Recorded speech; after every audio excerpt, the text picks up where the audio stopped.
So here we are after another week where we're going chaos mode definitely didn't help, and the one week I should have gone conservative. Well, yeah, it was probably would have been good to go conservative right at the start, and yeah, we're pretty much where we everyone expected, and it's looking possibly Baltimore, San Francisco as the script writers would have you done. But look, it is. I think it's still worth talking about the championship round that's coming ahead. This is, or in many parts outside the United States, you call this the Super Bowl semifinals. But in America, of course, if your conferences, your AFC and your NFC Championship, it's pretty much, these are like the finals to the finals. So yeah, so we're gonna talk a bit about both AFC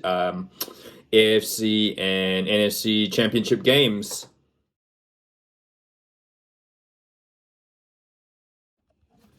Yeah, so the first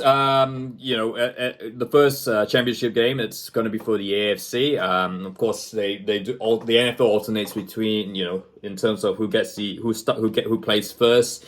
So it's the AFC's turn this year, and it's going to be in Baltimore, as we already knew that. And it's going to be the Ravens will be hosting the Kansas City Chiefs, who are making their sixth consecutive AFC Championship game.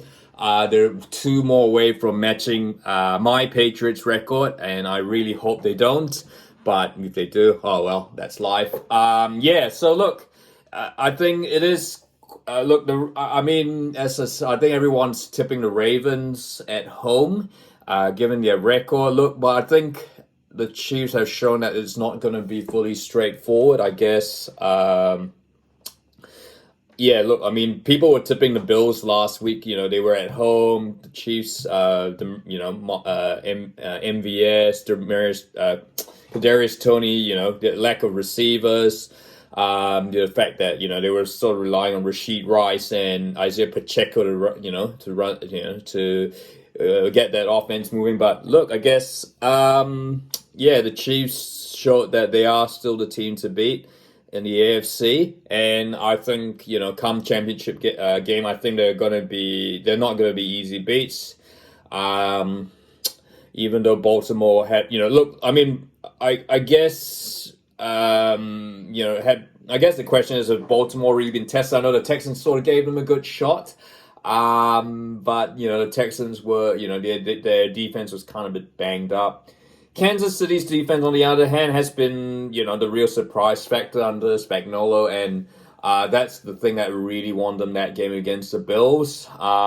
Gave the likes of Travis Kelce the platform to perform, and I think the caliber of everyone knows the caliber of Patrick Mahomes. Everyone knows the caliber of Travis Kelce. I think, and everyone is starting to realize how good this Kansas City Chiefs defense is. It's arguably been the key factor this season, and it would not surprise me if Kansas City's upset the script and made what would be their it'd be Super Bowl number 4, is it? Number 3? Super Bowl number 4 in the space of about 5 years. So yeah, but I'm gonna tip Baltimore. I'm going back conservative. I'm gonna tip the Baltimore Ravens. So I think the way Lamar Jackson is playing, the way the offense is playing, the way the defense is playing. Look, I know they're missing their number one corner, but the thing of the Baltimore Ravens defense, it's not been one individual. They've got so many individuals in there, and it's really the perfect epitome of a team. Your Patrick Queens, that sort of, and there's not just one player that's really been the standout. And I think at home, I think this is, of course, the first time that the Ravens have actually hosted a championship game. Of course, contrary to what Adam Schefter said, Baltimore has hosted a championship game ages ago with the Colts, but certainly for the Ravens, it's the first time, which is crazy to think that they've ever hosted the AFC Championship game, and they've already, in the 3 times that the so many times that they've made the championship game. So yeah, I'm gonna tip the Ravens. I just kind of I kind of feel it. There seems to be a bit of destiny there for the Ravens. And look, I guess if it's not now for the Ravens, it's probably going to be never for Lamar Jackson, even with his age and all that. I think they've got their best shot. Their best shots really this year. So yeah, I'm going to go Ravens for the AFC Championship game. And then we come to the NFC Championship game, which is going to be the evening game. Although it's in San Francisco, it's still going to be a mid-afternoon game over there. Look, I think the weather forecast for Santa Clara, San Francisco is going to be a bit better than it was this week, from what I was reading. Although, of course, those are weather forecasts; anything could change. Yeah. So look, it is the San Francisco 49ers against probably America's favorite team, the Detroit Lions. At the moment, it seems like all of America except Northern California, Oakland, is apart from Oakland, of course, they're going for the Detroit Lions. The New York Post had the Detroit Lions as America's true team. And it's not easy. It's not difficult to see why. Look, the Detroit Lions haven't made the conference championship since the 1950s. They've been the proverbial worst team in the NFL for so long, and to see them at this stage is truly remarkable. Can they continue their dream run and make the Super Bowl? Well, look, I mean, if you're going by performance alone of these two teams, I mean, Niners didn't exactly have their best game last week. I mean, admittedly, they were coming off a bye. The Packers played really, really well, and the Niners sort of struggled. But I'm thinking this game, I think they're going to be up for it. Like the Baltimore Ravens, I feel the Niners are a team with destiny on their side, and the number, and their defense has always been elite. I think you think about the Lions, the defense it certainly has improved, and it certainly has done well under the dome in Detroit. But they're coming to Santa Clara now. They're going to be outdoors, exposed to the elements, and that's going to be a totally different beast from like the Tampa Bay Buccaneers and the Los Angeles Rams, which they play. I think this is going to be a huge step up, and the Lions are going to just have to play. Someone like Aiden Hutchinson's going to have to play one of the greatest games of all time.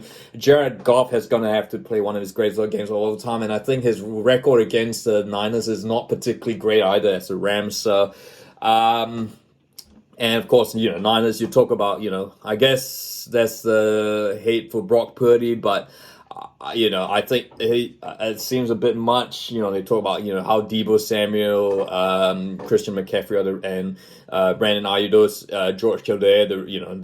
I think they're sort of they say they're compensating about what Brock Purdy is doing. But I think there is a system there, so they know. They've got a system there which they know. And I think, Brock Purdy is going to have some, the fact he never really had a chance to show what he could do in the NFC Championship game last year against the Eagles when he got injured early. I think that will be weighing on his mind, and I think they'll be desperate. They've got to make the Super Bowl this time. Christian McCaffrey certainly needs to make, this is his window is closing, and I think, yeah, I kind of feel it's probably maybe a game too far for the Lions, but, hey, this has easily been the Lions' best season in a very, very long time. Certainly in a lot of people's lifetimes. Speaking of that, I hope that 66-year-old season ticket holder to the Detroit Lions gets a free ticket to Santa Clara. Or at least he doesn't have to go to downtown San Francisco and face the hobos. So, yeah, San Francisco 49ers for me. So, yeah, pretty much going for a Ravens San Francisco 49ers for the Super Bowl in a few weeks' time. Look, I think I won't talk about that until a few weeks' time. I'll be looking to perhaps do a live stream of that, hopefully. See how that goes. But, yeah, I'd like to hear thoughts. Could the Lions upset the apple cart? Could the Chiefs upset the apple cart? We shall see. Could it... But yeah, I'd like to hear your thoughts. And of course, if you like this video, feel free to like and don't forget to subscribe.